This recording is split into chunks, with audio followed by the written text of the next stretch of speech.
Smart plug అసలు ఎట్లా use అవుతుంది అంటే యాప్కి దీనికి రిలేటెడ్ అయింది అసలు ఏంటి అనేది ఒక్కసారి ఎక్స్ప్లెయిన్ చేయండి. ఇప్పుడు ఏం లేదు, ఇప్పుడు మనం ఫర్ ఎగ్జాంపుల్ ఒక యూజర్ లాగా నేను కొనుక్కున్నాను అనుకోండి. ఫస్ట్ ఆఫ్ ఆల్ దీన్ని ఎట్లా యూజ్ చేయాలనేది ఒక యూజ్ కేస్. ఓకే. సో దీనికి భారత్ స్మార్ట్ సర్వీసెస్ యాప్ అనేది ప్లే స్టోర్లో ఉంది. ఇంకోటి రీసెంట్గా భారత్ స్మార్ట్ హోమ్ అని స్పెసిఫిక్గా స్మార్ట్ డివైజెస్ కోసం లైవ్ చేసినాం. ఓకేనా. సో దాంట్లో ఏమవుతుందంటే యాప్ డౌన్లోడ్ చేసుకున్నాక దీన్ని ఒక్కసారి ఆ వైఫైకి కనెక్ట్ చేయాలి.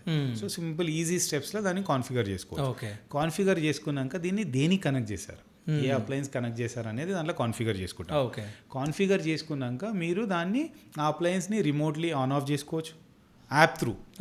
రిమోట్లీ ఆన్ ఆఫ్ చేసుకోవచ్చు, షెడ్యూల్ చేసుకోవచ్చు. ఇట్లా ఆటో కట్ ఆఫ్ని ఎవ్రీ ఆన్ చేసిన ప్రతిసారి ఆటోమేటిక్గా ఆఫ్ అయ్యేటట్టు పెట్టుకోవచ్చు. ఇది ఎంత కన్జ్యూమ్ చేస్తుంది అనేది మనకు డైలీ ఇన్సైట్ వస్తుంది, మంత్లీ ఇన్సైట్ వస్తుంది. అదొక aspect. Next same use case, ఈ అప్లయన్స్ని మనం ఏ ప్లగబుల్ అప్లయన్స్కి పెడితే అది ఎంత కన్జ్యూమ్ చేస్తుంది అనేది ఒక ఇన్సైట్ కూడా మనకు తెలిసిపోతుంది. సో అట్లా మల్టిపుల్ యూజ్, ఒక్కదానికి పెట్టాలని అవసరం లేదు. మీరు కంటిన్యూస్గా గీజర్ని యూజ్ చేసేటప్పుడు అది యూజ్ చేయండి. ఒక 3 నెలలకు ఒకసారి 4 నెలలకు ఒకసారి అన్ని అప్లయన్స్ చెక్ చేయడానికి ఇది మళ్ళీ యూజ్ చేసుకోండి. బ్యాటరీ ఛార్జింగ్ పాయింట్ లాగా పెట్టుకోండి.